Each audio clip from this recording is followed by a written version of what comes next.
Okay, so first things first, I want to thank you guys so much for all the support on my channel. Second thing, this video took a while for me to sit down and film just because I don't want to portray a certain person in a negative light or in any negative way whatsoever. I feel like there's going to be a lot of rambling and hesitation in this video just because there's a lot of things that I shouldn't say and won't say on here, but I'm going to try and give you guys a gist of everything that happened between my ex and I and why we actually broke up. This is not only for my benefit, but I feel like it's more for others who are going through something similar. I actually had a lot of people reach out to me on Instagram and even on YouTube asking what happened and how they're going through a relationship that really sounded very similar to mine. So I wrote down a bunch of things.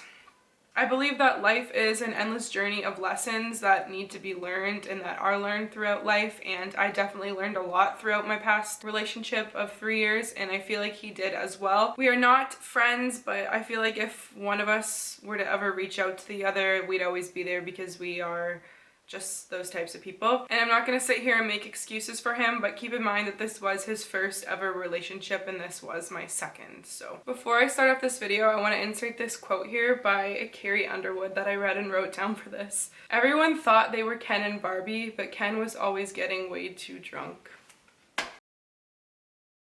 Back in 2018, so almost 2 years ago now, my best friend Miranda sat me down and tried to calm me down because I was going through a really big fight with my ex. We would just fight over the dumbest things, like something as simple as me posting a YouTube video or an Instagram post in a bikini or in a revealing outfit because his family and himself did not believe in girls posting their bodies and stuff like that. So when I would get brand deals and just clothes in general to post try-on hauls on YouTube and photos on Instagram for the whole YouTube aspect, it would just start a humongous fight. So I guess that points out point number one was that he was not supportive in my YouTube or my Instagram business. But Miranda and I sat down and I was crying and I couldn't eat and it had been 2 days. He did block me most of the time when we get into fights for pretty much a weekend, sometimes almost half of a week, and then finally unblock me and message me again. And I wouldn't know what happened in those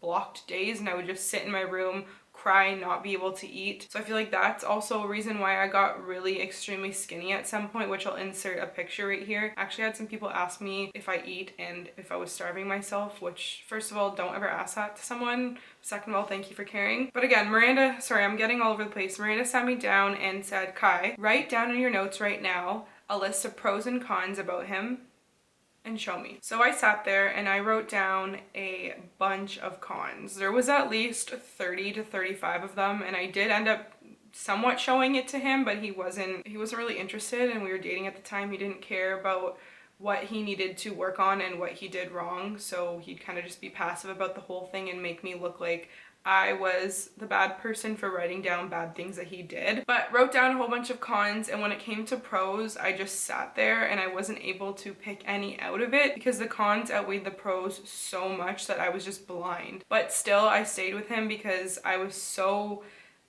blind in love with him, and I feel like I also didn't want to be alone, and that was a big part too. He was with me through a lot of my struggles, whether he was actually presently with me or not. So that kind of outlined a whole bunch of reasons why I should have broke up with him earlier than I did, but I didn't. But that's okay because we all live and we learn. Next, drinking was a huge issue. I actually have a lot of videos with him featured on my channel, and in every single video he was drunk. I'm not saying drinking is a bad thing. I enjoy drinking. I enjoy going out with my friends and stuff like that and just having casual drinks here and there. But there are certain types of people that turn into a different person when they drink, and that's how he was. And a lot of you guys actually commented things being like, oh, he looks like an angry drunk, this and that. And I'm not saying you guys are right, but I'm not saying you guys are wrong. There was actually a lot of the times where him and I would go to a bar or a club by ourselves and kind of meet up with our friends or meet up with his friends. And then he would go to the bathroom or I would go to the bathroom, and then when I'd come out or he'd come out, he was nowhere to be found, and I would check on his phone. This sounds really crazy of me, but it was necessary, and you guys are gonna understand why. I turned on his location on his Find My iPhone and was able to track where he was, and this was the sole reason, was because because we would go out and then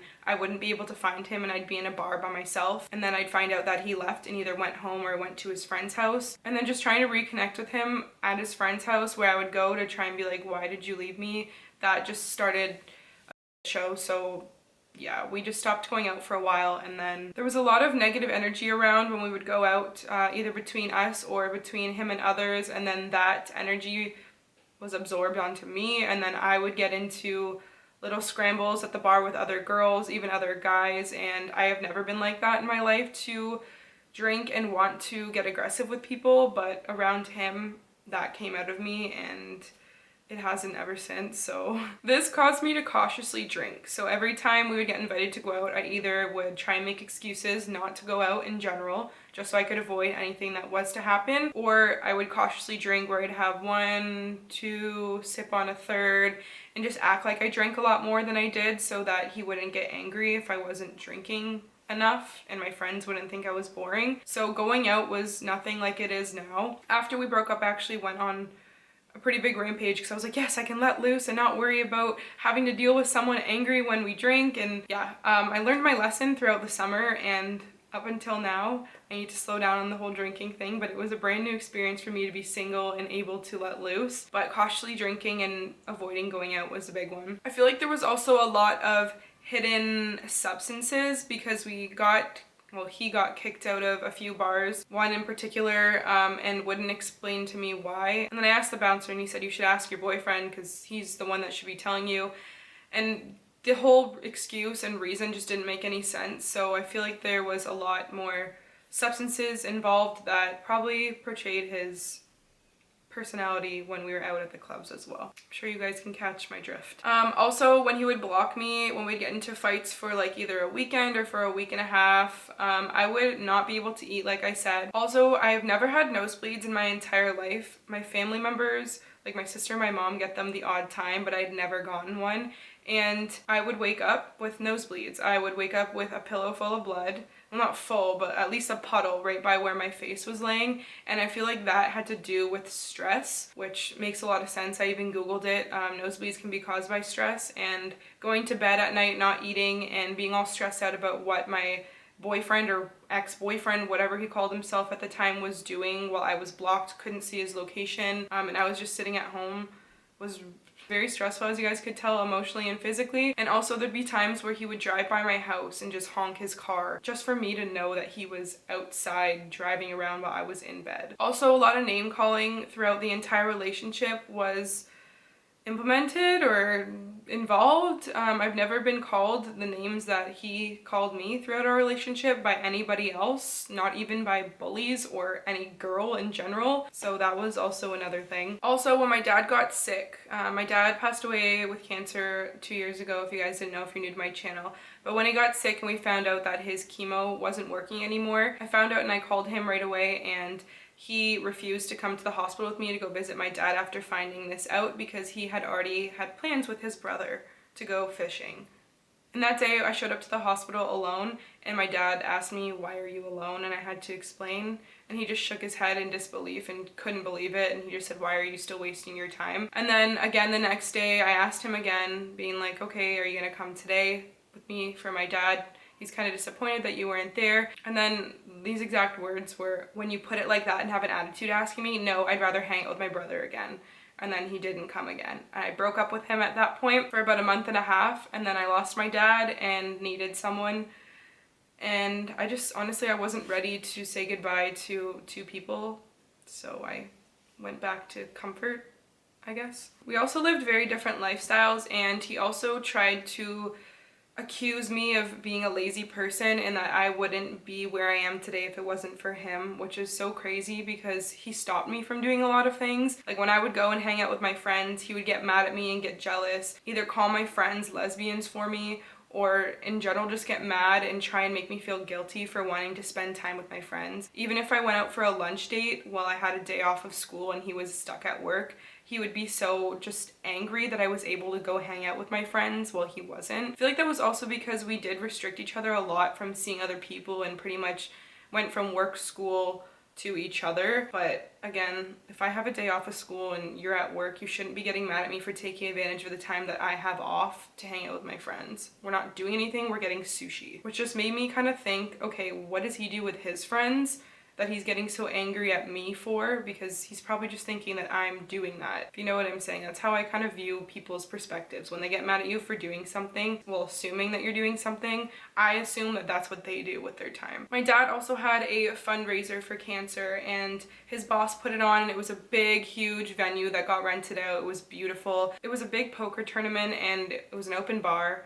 And he got super drunk and actually fought with one of my dad's second cousins, and that was just a huge thing where he got kicked out and just made me look really stupid because I ended up standing up for him, obviously, because he was my boyfriend and I thought he could do no wrong, even though I knew he could do wrong. There was also times where he'd be invited to special occasions like my grandma's 75th birthday and would say he was coming, so we'd all, my entire family, my aunts, my uncles, my cousins, my grandma whose birthday it was, we actually sat down and waited for him to come to dinner, and he just never showed up. And I found out later that he just got drunk at home and just decided not to show up. So I broke up with my ex on Valentine's Day, and this day was not picked in specific because, like I said in my last videos, I am not an asshole. I'm not someone that sets a certain date to just end a relationship, because that's just not who I am. And also Valentine's Day is so morbid to do it on. So leading up to Valentine's Day, I actually got invited on a surprise trip with one of my good friends at the time. Her family surprised me with tickets to go to Florida for New Year's.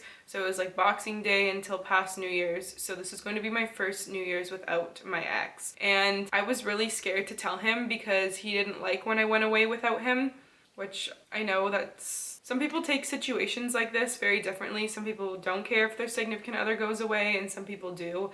I believe that it's toxic to care if they go away without you, because what are you fearing if you guys have a good trust-founded relationship? But I ended up telling him, and I feel like the way that I told him wasn't the best way, because I told him at dinner with his parents. But then again, it's not like I'm saying I'm doing something bad. I'm explaining that I got surprised with tickets to go away. And this, again, was like 6 months after my dad passed away, and it was a really nice Christmas gift from my friend and her family. Ever since I got back from Florida in January, we were on like a rocky road because he was just really upset with the fact that I went away and missed New Year's with him, even though we literally just stayed in a condo for all of New Year's, because my friend had a 2-year-old daughter at the time and we weren't going out or drinking or partying or anything. The whole vacation was a family vacation. We went to Disney, we took the little girl everywhere. It was pretty much like a mom trip. So for a month after coming back, we were on a very rocky road, like I said, just silly little arguments here and there. Again, the whole blocking thing would happen, the blocking the location so I couldn't see where he was would happen. And then I finally had enough and just said, I don't know if I can do this anymore. So we were kind of in, what is that called? Like leeway, I guess, or midway, where we weren't completely dating, but we were still hanging out. But then it came to be like a week before Valentine's Day, and we kind of settled things and realized, okay, well, our 3 years is coming up on Valentine's Day.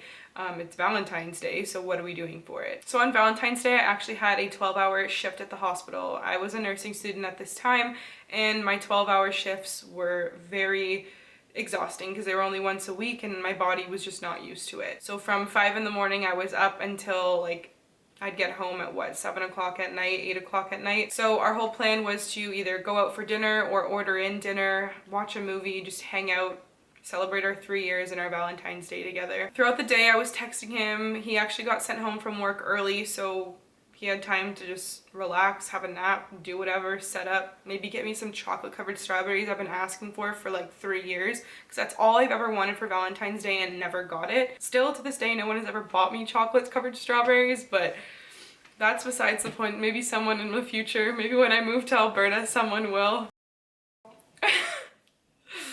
The love of my life. But anyway, this day was actually really exciting for me too, because I actually was almost able to go watch a whole amputation go on with one of my patients, except my patient said no, but everyone else, the scrub nurses, the doctors, they all said yes, which is so rare to let a nursing student, especially an RPN student that's only in 3rd semester, to go in and watch an extensive surgery like that. Ended up not happening, which was okay. I was fine with it. It was a bummer, but whatever. I ended up texting him and was so excited about watching it, and then he was like, ew, that's disgusting, and just kind of put down the whole excitement that I had towards being almost able to watch that. And then I explained that I couldn't watch it because of what happened, and then I just stopped getting answers from him, and I knew that when I stopped getting replies, he either fell asleep or he was drinking, something bad was happening, I don't know, or he went out and just didn't tell me. So I checked his location again because it was on at this time, and he was at home, so I was spamming his phone by the time I got off and was like, hey, what are we doing? Like, are we still going out? You haven't answered me in 3 hours. So he finally called me when I was on my way home from clinical, and